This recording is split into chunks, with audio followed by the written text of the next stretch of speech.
Praise be to Jesus. Hi again, everyone. Charles here with the third installment of what we're talking about this morning. This is from Church Militant, and the title of this is Synod Fathers Reject Zero Tolerance Language on Sex Abuse. So here's their take on the explanation we've been given. Reasons given for dropping the phrase zero tolerance from the final Youth Synod document point to the growing perception that church leaders seem more willing to tolerate sexual predation as long as it doesn't involve minors. A draft version of the final document submitted October 23rd included the phrase zero tolerance for sex abuse, described as crimes, sins, and omissions.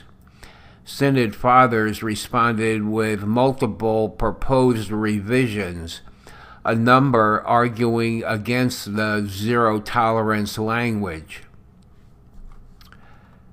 Prelates offered different arguments for dropping the wording. It has no clear meaning as far as application, meaning various things to various people. Some argued sex abuse was primarily a Western phenomenon and not a major concern of African or Asian bishops. Well, so even if it's a minor thing, what? Just sweep it under the carpet? Ugh. Oh. But one cardinal on the drafting committee offered a significant reason the language was dropped. According to Mexico's Cardinal Carlos Aguilar Rentas, the phrase zero tolerance was removed because it applies to abuse of minors, while the Youth Synod focused on adults ages 18 to 30. Rentas added that the Synod document also included other types of abuse for which zero tolerance language would not apply. Oh, that's amazing. Let's read that again. The Synod document also included other types of abuse for which zero tolerance language would not apply. Catholics have already noted with frustration that the bishops and Pope Francis himself are largely ignoring the current crisis in the Church, which involves homosexual predation of seminarians and other adults. Although the Pope has convened a synod in February where bishops will gather to address the sex abuse crisis, the synod will not address abuse of adults. The Vatican has made clear it will focus on prevention of abuse of minors and vulnerable adults. But the phrase vulnerable adults is deceptive, and it does not include seminarians, priests, or the average adult. Vulnerable adults has a particular definition in the Church that only includes adults with serious mental, psychological, or emotional disabilities. Therefore, those with brain damage or some physical or psychological impediment.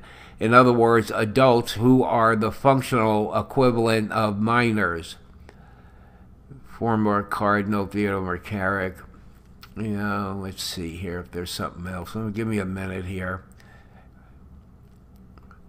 To this day, the Church has no clear rules for dealing with sexual predation of adults, something Catholic laity have demanded the bishops address by revising the Dallas Charter to include zero tolerance for abuse of adults.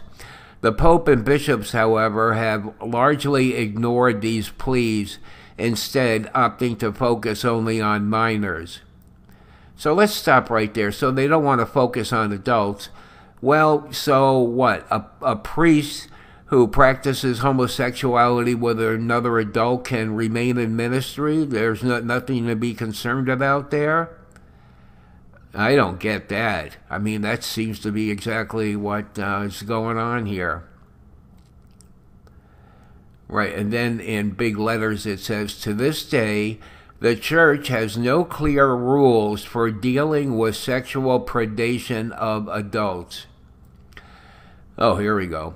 For instance, Chicago Cardinal Blaise Cupich, who in 2016 quietly shut down Casa Jesus Seminary after multiple reports of homosexual misconduct, and who recently endured a scandal involving a marriage tribunal judge arrested in Miami, Florida, for engaging in public gay sex with another priest in residence in Chicago, refuses to address the problem of homosexual predation of adults, instead repeatedly focusing on minors, deflecting the issue away from homosexuality, and instead blaming clericalism, language adopted by Pope Francis and affirmed in the final Youth Synod document. And I think I have an idea why he's doing that, because he knows that next year in the Synod, in the Pan-Amazonian Synod next year, that they're going to okay married priests. And so this gives them a way of saying that, you know, maybe priests can have homosexual marriages. Actually, you know, I misunderstood this a little bit. But anyway, it stands for, you know, I mean, this is what, you know, my bishop of the diocese I live in says about these things. He refuses to address the problem of homosexual predation of adults. He doesn't say why, you know. Testimony from John Monaco, a recent seminary in Boston, earthquake of silence. Okay, well, that's about it. Well, we get a little bit clearer picture about, you know, who's saying what here. You know, it's hard to imagine that African and Asian bishops, you know, aren't concerned about this. I mean, they're just looking to their own diocese, you know. I mean, if it's a problem in some part of the church, in another part of the world, it's their I mean, it should be their concern too. I mean, don't you think? You know, it's concern for the church in general. I mean, if the you know, if one arm is hurting, shouldn't the other arm care anything about it, so to speak? Seems to me that they should. And of course, you know, I'm never surprised by anything Cardinal Cupich says. You know, they got some kind of plan to, I believe, you know, I mean, all this just doesn't just happen. I mean, all this kind of stuff is very carefully planned out about introducing this and then introducing, you know, next year now they're going to whatchamacallit, you know. You know, now they're going to introduce, well, it's on the agenda, so, you know, they're going to introduce marriage for priests, and then whether there'll be homosexual marriage for priests after that. I mean, who knows? I mean, you say, oh my goodness, I mean, how could that ever be? Well, whoever thought any of this kind of stuff would be going on, you know? I mean, there seems to be no end to it. You know, it's been continuing and gaining momentum for 5 years. So, okay, well, that's all I got to say. So, okay.